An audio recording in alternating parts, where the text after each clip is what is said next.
1 bulan pasca dibunuh dengan racun di dalam Bandara Internasional Kuala Lumpur II, Malaysia, jenazah Kim Jong Nam masih belum diambil keluarganya. Upaya tes DNA oleh pemerintah Malaysia sempat terhambat karena tidak adanya DNA pembanding dari keluarga Jong Nam. Sebab analisa DNA belum lagi selesai. Jadi banyak proses lagi sebab kita nak dapatkan DNA itu pun susah sebab tak ada orang nak tampil ke hadapan. Barangkali dia takut nak tampil ke hadapan. Rabu 8 Maret lalu, muncul video seorang pemuda yang mengaku sebagai putra Kim Jong Nam di kanal YouTube.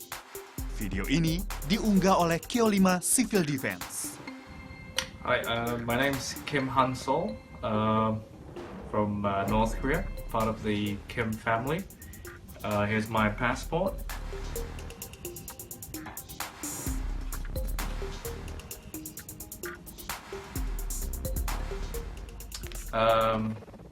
My father has been killed a few days ago. I'm currently with my mother and my sister, and we're very grateful to.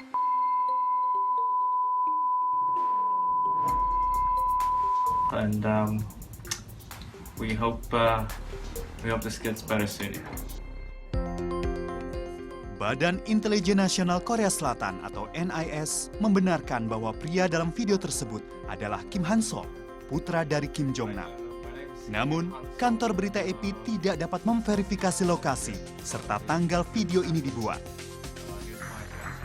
Meski demikian, jika dilihat dari video Kim Han-sol yang diwawancarai televisi Finlandia tahun 2012, wajah Kim Han-sol mirip dengan pria dalam video yang diunggah oleh Kyo5 Civil Defense. Sebuah lembaga analisa suara juga menganalisa dan menilai kemungkinan besar kedua video menampilkan pembicara yang sama.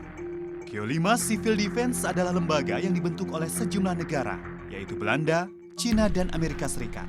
Lembaga ini bertugas menyelamatkan warga Korea Utara yang hidup di luar negeri, termasuk keluarga Kim Jong Nam. Motif pembunuhan Kim Jong Nam masih misteri, namun Perdana Menteri Malaysia Najib Razak sudah terang-terangan menyebut bahwa pembunuhan Kim Jong Nam dilakukan atas perintah Korea Utara. Tuduhan itu juga disampaikan pihak Amerika dan Korea Selatan.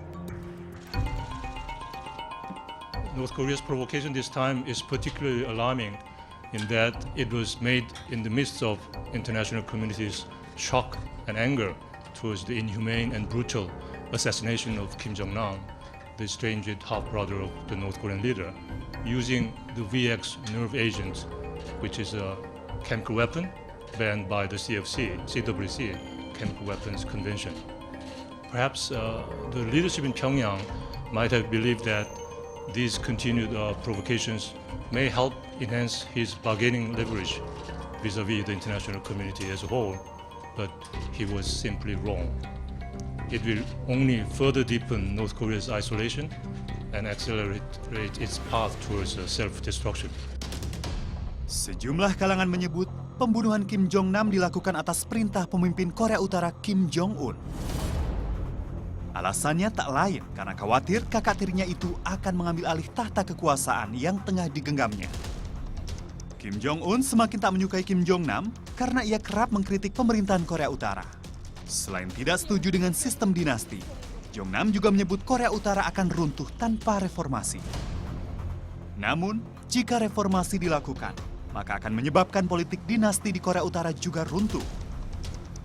The fact is that someone like him, who is related to the leader, indeed he was supposed to take over for his father rather than the current leader, who has been expressing dissatisfaction with his brother's leadership and is in a position to serve as a focal point for opponents to the regime, his life is going to be in danger. And I guess finally, after there were a couple of other reported attempts on his life, the North Koreans may have succeeded. What they have to gain is he's not around to serve as a focal point for any opponent. Kim Jong-un adalah pemimpin tertinggi Korea Utara saat ini.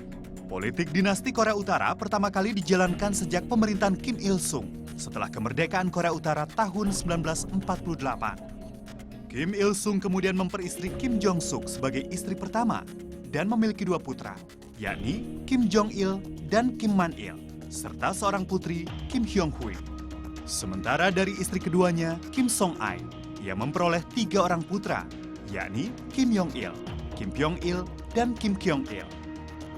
Tahta Kim Il-sung dilanjutkan oleh Kim Jong-il yang disebut sebagai pemimpin tercinta. Ia memiliki anak dari kekasihnya bernama Song Hye-rim, seorang bintang film asal Korea Selatan, dan memiliki anak Kim Jong-nam. Selanjutnya, Kim Jong-il juga menikahi wanita lainnya bernama Kim Yong-suk yang dijadikannya sebagai istri resminya. Keduanya memiliki seorang putri bernama Kim Sol-sok. Kim Jong-il pun memiliki kekasih lainnya yaitu Ko Yung-hui yang kemudian memiliki 2 putra dan seorang putri. Mereka adalah Kim Jong-chul, Kim Jong-un, dan Kim Yo-jung. Sebagai anak tertua, Kim Jong-nam digadang-gadang akan melanjutkan tahta sang ayah. Namun insiden tahun 2001 mengubah nasib Kim Jong-nam. Kim Jong-nam masuk ke Jepang menggunakan paspor palsu Dominika. Tindakan itu dinilai mencoreng Korea Utara, sekaligus membuat berang sang ayah. Akibatnya tahta kepemimpinan Korea Utara diberikan pada adik tirinya Kim Jong-un. Setelah kejadian itu, Kim Jong-nam dan keluarganya kerap pergi ke berbagai negara dan tinggal di Makau. Saat ayahnya Kim Jong-il meninggal dunia pada tahun 2011, ia pun tak bisa melayang. Bahkan sejak saudara tirinya itu menjadi penguasa Korea Utara, sejak itu pula disebut-sebut upaya melenyapkan Kim Jong-nam kerap dilakukan. Menurut Badan Intelijen Korea Selatan, upaya menghabisi Kim Jong-nam kerap dilakukan oleh agen Korea Utara dalam 5 tahun terakhir. Misteri pembunuhan Kim Jong-nam yang berujung perseteruan Malaysia dan Korea Utara tak pelak membuat mata dunia kembali tertuju ke Korea Utara. Negeri di semenanjung Korea ini selama ini dikenal terisolasi, penuh rahasia, serta pengguna senjata nuklir. Negara yang merdeka di akhir Perang Dunia Kedua, tepatnya pada 9 September 1948 ini, dipimpin presiden pertamanya Kim Il-sung. Ia pun menciptakan ideologi Korea Utara, yaitu Juche, yang mengandung arti manusia menguasai segala sesuatu, dan manusia memutuskan segala sesuatu. Itu artinya percaya pada kemampuan sendiri. Salah satu bentuk kepercayaan diri Korea Utara adalah terkait kemampuan menjaga pertahanan negaranya, yaitu dengan membangun program nuklir rahasia serta uji coba senjata. Manuver Korea Utara ini pun kerap diketahui negara lain, sehingga menciptakan ketegangan Korea Utara dengan negara-negara lain seperti Korea Selatan, Jepang, China, hingga Amerika Serikat.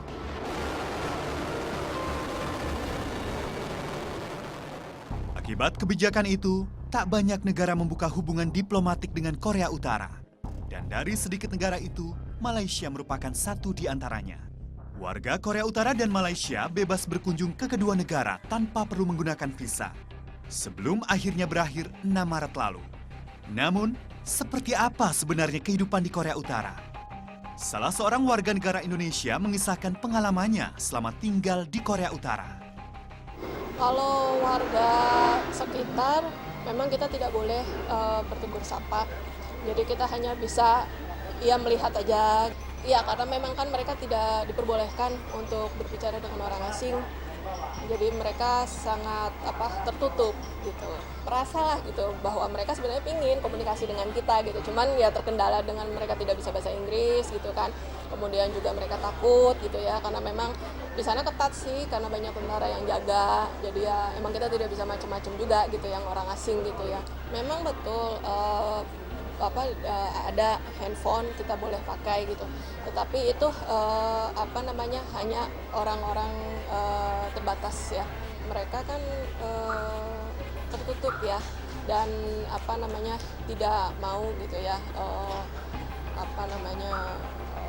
warganya gitu ya mengetahui dunia luar gitu ya. Ini kan terkait dengan salah satu warga negara Indonesia yang mengalami permasalahan hukum. Kita tentunya akan terus memberikan bantuan dukungan hukum, dan tentunya kita mengharapkan juga dari pemerintah Malaysia memberikan akses hukum kepada yang bersangkutan. Aisyah.